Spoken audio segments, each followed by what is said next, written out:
السلام عليكم، ازيكم عاملين ايه؟ انا جاي اكلمكم النهارده عن فريق يو سي دي اي فاميلي. اللي مش عارف الفريق ده، احنا اتكلمنا في فيديوهين فاتوا ان الفريق ده بيقدم منح كتيره وايفنتات كتيره وسيشنات كتيره وبودكاستس هتساعدك تغير حياتك. ده لو انت عارف مجالك او مش عارف مجالك، وان شاء الله هيساعدوك تغير حياتك ايا كان مجالك ان شاء الله.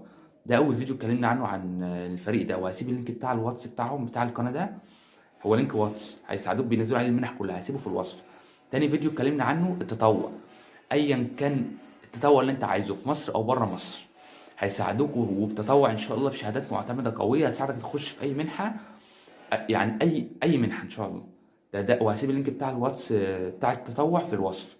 تالت حاجه جايين نتكلم عليها النهارده كورسات. بيقدموا كورسات اونلاين او اوفلاين على القناه دي. قناه برضو واتس هسيبها لكم هسيب اللينك بتاعها في الوصف. بيقدموا كورسات مجانا اونلاين او اوفلاين هتساعدك ان شاء الله ايا كان مجالك، وانت اي كورس اللي انت عايزه.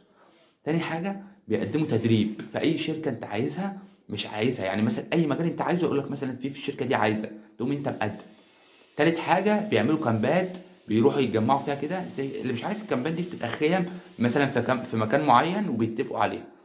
فبيعملوا برضو الحاجات دي، واحنا هنكون يعني اللي هيكون في المجموعة دي أول حد هيعرف في الكامبات والعمل والكورسات دي ان شاء الله.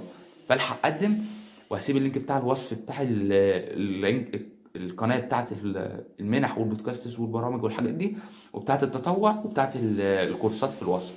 وفي فيديو كمان ليهم ان شاء الله هعمله عن لو انت بتدرس بينزلوا بقى اي حاجه للدراسه ان شاء الله.